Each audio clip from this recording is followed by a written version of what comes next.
Good morning বন্ধুরা, রান্নার রহস্যে জানাই সকলকে স্বাগত।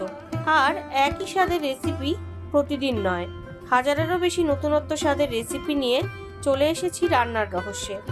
আজকের রেসিপি বাটা পোস্ত। তো চলুন আর দেরি না করে এই সুস্বাদু রেসিপিটা এবার চটপট দেখে নেওয়া যাক।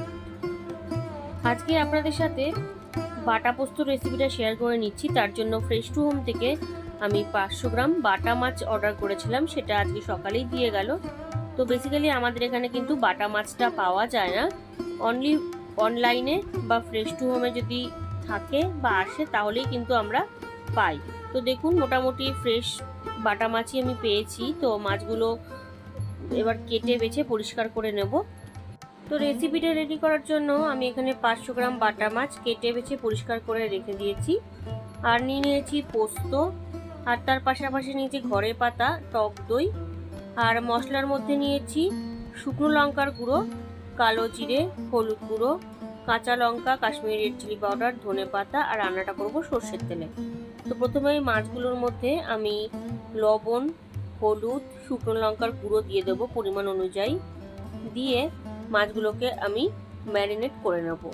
ম্যারিনেট করা তো আপনারা প্রত্যেকেই ভালো মতন জানেন, তাও আমি একটু দেখিয়ে দিলাম। তো এইভাবে দেখুন সমস্ত মশলা দিয়ে নিচ্ছি, দিয়ে এবার এইগুলোকে অর্থাৎ মাছগুলোকে ভালো করে আমি মেখে নেব। তো এই মাছগুলোকে মেখে নিচ্ছি। মাছগুলোকে মেখে আমি 5 থেকে 10 মিনিট একটুখানি রেখে দেব। তারপরে মাছগুলোকে কড়া তেলে, অর্থাৎ তেলটা খুব ভালো করে গরম করে নিয়ে তারপরে কিন্তু মাছগুলোকে আমি ছাড়বো। তো দেখুন ভালো করে মাখিয়ে নিচ্ছি। তো মাছটাকে ম্যারিনেট করে নিয়েছি, এবার একটা মশলা রেডি করে নেবো। তার জন্য একটা ছোট মিক্সার জারের মধ্যে দিয়ে দিচ্ছি ওই 2 টেবিল স্পুন পোস্ত, আর পোস্তর পাশাপাশি দুটো মশলা আরও দিয়ে দেবো আমি, অর্থাৎ যেগুলো লাগবে এই মশলাটা করতে। দিয়ে দিলাম কয়েকটা কাঁচা লঙ্কা আর ঘরে পাতা 1/4 কাপ টক দই। তো এইবার এর মধ্যে দিয়ে দিচ্ছি আর সামান্য একটু লবণটা দিয়ে ভালো করে এবার আমি পেস্ট করে নেব। তো দেখুন বন্ধুরা, আমি কিন্তু খুব ভালো করে একটা স্মুথ পেস্ট রেডি করে নিয়েছি। এবার এটা আলাদা করে রেখে দিচ্ছি। তো এবার মাছগুলো আমি ভেজে নেব। তো ভাজার জন্য কড়াইতে আমি সর্ষের তেল দিয়ে নিয়েছি পরিমাণ অনুযায়ী। এবার তেলটা খুব ভালো করে আমি গরম করে নিচ্ছি। তো তেলটা খুব ভালো করে গরম হয়ে গেছে। এবার আমি ম্যারিনেট করে রাখা বাটা মাছগুলোকে গরম তেলে দিয়ে লাল লাল করে ভেজে নেব। তো দেখুন বন্ধুরা, বেশ কিছুটা সময় নিয়ে কিন্তু আমি মাছগুলো ভেজে নিয়েছি। এইবার আমি মাছগুলো তুলে নিচ্ছি। এইবার ওই মাছ ভাজার তেলের মধ্যে 1 টিস্পুন কালো জিরে দিয়ে দিলাম। কালো জিরেটা দিয়ে জাস্ট একটুখানি নেড়ে নিলাম। এইবার দিয়ে দিচ্ছি ড্রাই ইনগ্রিডিয়েন্টস। দিয়ে দিলাম 1/2 টিস্পুন হলুদ গুঁড়ো, 1/2 টিস্পুন দিয়ে দিচ্ছি কাশ্মীরি রেড চিলি পাউডার, আর 1/2 টিস্পুন ঝাল লঙ্কার গুঁড়ো দিয়ে দিলাম। দিয়ে ভালো করে আমি মিশিয়ে নিচ্ছি। এবার কয়েকটা চেরা কাঁচা লঙ্কাও দিয়ে দিলাম, দিয়ে আরো একটু মিশিয়ে নিলাম। তো সমস্ত কিছু মিশিয়ে নেওয়ার পরে আমি যে পেস্ট করে রেখেছিলাম দই, পোস্ত আর লঙ্কার, সেই পেস্ট দিয়ে দিলাম।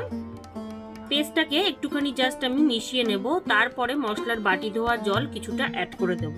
তো দেখুন ভালোভাবে আমি মিশিয়ে নিলাম। মিশিয়ে নিয়ে এবার মশলার বাটি ধোয়া কিছুটা জল আমি অ্যাড করে দিচ্ছি, দিয়ে ভালোভাবে মিশিয়ে নিচ্ছি। আপনারা দেখুন কালারটা কিন্তু জাস্ট অসাধারণ এসেছে। আর এই সময় কিন্তু গ্যাসের ফ্লেমটাকে আমি একদম লো করে রেখেছিলাম, আর সামান্য একটু লবণও দিয়ে দিলাম। তো সমস্ত কিছু খুব ভালো করে ফুটতে শুরু করেছে। এইবার ভেজে রাখা বাটা মাছগুলো আমি দিয়ে দিচ্ছি।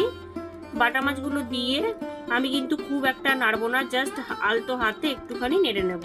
বন্ধুরা, এই ধরনের মাছের রেসিপি কিন্তু আমার চ্যানেলে অনেক রয়েছে, আপনারা আমার চ্যানেল পেজ ভিজিট করলেই কিন্তু সেখান থেকে দেখে নিতে পারবেন। তো দেখুন মাছগুলো দিয়ে দিলাম। মাছগুলো দিয়ে হালকা হাতে আমি মিশিয়ে নিচ্ছি। আপনারা দেখুন কালারটা কিন্তু খুব সুন্দর এসেছে। আর আমি এই রান্নায় কিন্তু হলুদের পরিমাণটা একটু কম রেখেছি, আপনারা কম বেশি চাইলে বাড়াতে পারেন। তো এবার কিছুটা ফ্রেশ ধনেপাতা উপর থেকে ছড়িয়ে দিচ্ছি। ধনেপাতা দিলে কিন্তু মাছের একটা আলাদা টেস্ট আসে। তো ধনেপাতাটা দিয়ে হালকা হাতে আরও একবার একটুখানি নেড়ে দিলাম। এইবার আমি কয়েকটা চেরা কাঁচা লঙ্কা দিয়ে জাস্ট 3 থেকে 4 মিনিটের জন্য ঢাকা দিয়ে দিচ্ছি। 3 থেকে থেকে 4 মিনিট হয়ে গেছে, ফাইনালি চেক করে নিচ্ছি। আপনারা দেখুন পোস্ত বাটা মাছ কিন্তু আমার রেডি হয়ে গেছে, খুব সুন্দর টেক্সচারও এসে গেছে মাছের। তো আপনারা অবশ্যই বাড়িতে রেসিপিটা ট্রাই করে দেখবেন আর আমাকে জানাবেন কেমন লাগলো। তো বন্ধুরা রেসিপি কিন্তু আমার ডান, এবার আমি এটা গরম গরম সার্ভ করব। আজকের রেসিপি বাটা পোস্ত আমার রেডি। ভালো লাগলে বাড়িতে অবশ্যই ট্রাই করবেন ও টেস্টের আনন্দ নেবেন। তার পাশাপাশি লাইক শেয়ার কমেন্ট করতে ভুলবেন না। আর নতুন বন্ধুরা যারা এখনো পর্যন্ত আমার চ্যানেলটিকে সাবস্ক্রাইব করেননি তারা আরও ভালো নতুনত্ব রেসিপির জন্য রান্নার রহস্যকে অবশ্যই সাবস্ক্রাইব করবেন। ধন্যবাদ।